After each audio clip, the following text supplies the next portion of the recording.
రైతులు దళారుల మాటలు నమ్మి మోసపోవద్దని, పండిన ధాన్యాన్ని ప్రభుత్వం ఏర్పాటు చేసిన కొనుగోలు కేంద్రాల్లోనే విక్రయించుకోవాలని నరసాపురం ఆర్డీఓ దాసరాజు కోరారు. పశ్చిమ గోదావరి జిల్లా నరసాపురం మండలం సీతారాంపురం నార్త్ గ్రామంలో ఏర్పాటు చేసిన ధాన్యం కొనుగోలు కేంద్రాన్ని ఆయన ఆకస్మికంగా తనిఖీలు చేశారు. రైతులకు ప్రభుత్వమే ఖాళీ సంచులు అందించడంతో పాటు 75 కేజీల ధాన్యం బస్తాని 1550 రూపాయలకు కొనుగోలు చేస్తుందని అన్నారు. అయితే కొందరు దళారులు రైతులకు మాయమాటలు చెప్పి దగా చేస్తున్నట్లుగా తమ దృష్టికి వచ్చిందని అన్నారు. మధ్యవర్తుల మాటలు నమ్మి మోసపోవద్దని, ప్రభుత్వం ఏర్పాటు చేసిన ధాన్యం కొనుగోలు కేంద్రాలను రైతులు వినియోగించుకోవాలని కోరారు.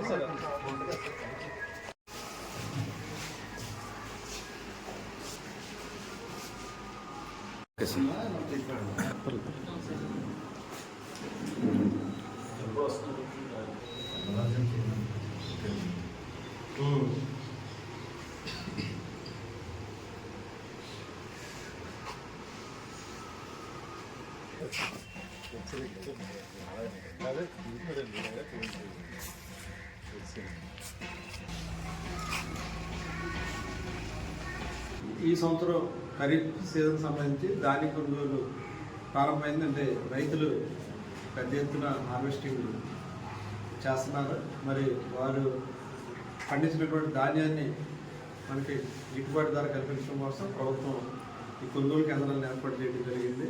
మరి ప్రధానంగా మన యొక్క రైతులు కామన్ వెరైటీ వేస్తూ ఉంటారు.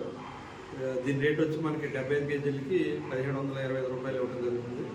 మరి కొన్ని చోట్ల కంప్లైంట్లు వస్తే దళారులు ప్రవేశించి రైతుకి గిట్టుబాటు ధర లేకుండా 100 రూపాయల వరకు కోత పెడుతున్నారని మా దృష్టికి వచ్చింది. మరి అటువంటి పరిస్థితి రాకుండా రైతులకు గిట్టుబాటు ధర కల్పించాలని అవగాహన కల్పించడం కోసం ఈ రైతు భరోసా కేంద్రాలు సక్రమంగా పనిచేస్తున్నాయి లేదా, దాంట్లో మేము ఇచ్చినటువంటి స్టాఫ్ ఉండి రైతులకు అందుబాటులో ఉన్నారా లేదా అన్నది చూడటం కోసం వచ్చింది. మరి ఇక్కడ మన విఏఏ యొక్క రైతు సేవా కేంద్రానికి అధిపతిగా ఉంటారు.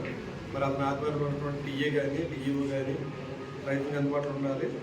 వాళ్ళ రైతులు ఎవరన్నా వారి యొక్క కోతకు వచ్చిందన్నప్పుడు షెడ్యూలింగ్ చేస్తారు. షెడ్యూలింగ్ చేసిన తర్వాత వీళ్ళందరూ వెళ్ళి అక్కడ ఆ యొక్క రైతు యొక్క ధాన్యాన్ని పరిశీలించి కావాల్సినటువంటి ఎన్ని సంచులు కావాలంటే అన్ని సంచులు సప్లై చేస్తారు.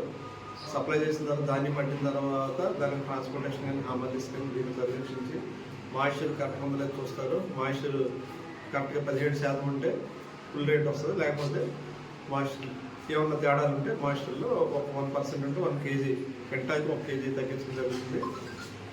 ఆ విధమైన ఏర్పాటు చేసి వీళ్ళందరికీ చేయడం జరుగుతుంది. అయితే ఈ యొక్క మధ్యవర్తులు ఎవరైతే ఉన్నారో ఈ 1725 రూపాయలు కాకుండా ఇంకా కోత విధిస్తున్నారని చెప్పి వచ్చింది. ఎట్టి బస్సులు రైతులు దళారులకి మధ్యవర్తులకి ఇవ్వద్దు.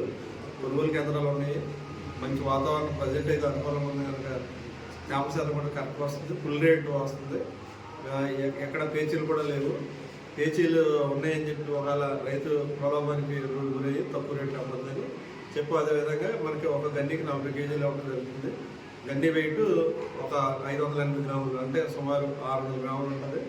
40 కేజీలు 600 గ్రాములు రైతు తూకం వేసి ప్రతి బ్యాగ్కి ఇవ్వాలి. అందుకని ఎక్కువ అడిగితే కంప్లైంట్ చేయొచ్చు.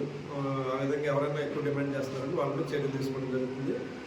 మిల్లులు వద్ద కానీ అదేవిధంగా కొనుగోలు కేంద్రం వద్ద కానీ రైతులు ఎవరో కాలయాపన లేకుండా వెయిట్ చేసి లేకుండా చూస్తున్నారు. లోడ్ చేసినటువంటి ట్రక్ షీట్ జనరేట్ అయిన 3 గంటలలోపు ఆ యొక్క లోడ్ అన్లోడ్ చేయాలని, లారీ అయితేనే ట్రాక్టర్ అయితే కానీ అడ్ల బండి అయినా ఏదైనా ముందు అన్లోడ్ చేసి పంపించాలని ప్రభుత్వం నిబంధన విధించింది. దాని ప్రకారం కూడా చర్యలు తీసుకోవడం జరుగుతుంది. అందరూ కూడా క్షేత్రస్థాయిలో మనకి revenue department, agriculture department, cooperative department అందరూ కూడా ఈ పని మీద ఉన్నారు. అందరూ కూడా రైతులకు అందుబాటులో వాళ్ళకి మద్దతు ధర వచ్చే విధంగా ఏర్పాటు చేయడం జరుగుతుంది. కొద్దిగా వర్షాలు రావచ్చని హెచ్చరికలు ఉన్నాయి. రైతులు కూడా ఆ విధంగా జాగ్రత్త పడి వ్యవసాయ శాఖ వారు, రెవెన్యూ డిపార్ట్మెంట్లు ఎప్పటికప్పుడు కాంపౌండ్ ద్వారా తెలియజేస్తారు. ఒకవేళ తేడా ఉంటే దాని విధంగా రైతులు కూడా ఈ యొక్క వరిని కోతని వాయిదా వేసుకుని అవసరమైన పక్షంలో వాతావరణం బాగా పొడిగా ఉంటే ఏ గొడవ లేదు. ఒకవేళ వాతావరణం కానీ వర్షం వచ్చే సూచనలు ఉంటే కొద్దిగా జాగ్రత్తలు తీసుకుని రైతులు వాయిదా వేసుకుని జాగ్రత్త పడతారని ఆశిస్తుంది. 48 గంటలలోపు పడుతుంది ప్రజెంట్ అయితే పడుతుంది, వెంటనే పడిపోతుంది. మనకి యాక్చువల్గా పూర్వం 21 రోజులు, అది లేదు ఇప్పుడు, వెంటనే పడుతుంది. మ్యాక్సిమం లిమిట్ అది. రైతు నెక్స్ట్ మిల్ పంపించవచ్చు, ఆ ఇబ్బంది లేదు. మూడు సజ్జలు కూడా ప్రభుత్వం వేస్తుంది. దృష్టి తీసుకురావచ్చు, మేము పంపిస్తాం. రైతుకి ఏ మిల్లు లేదనుకో మేము మా రైతు భరోసా కేంద్రం ద్వారా, రైతు సేవా కేంద్రం ద్వారా ఇవ్వడం జరుగుతుంది.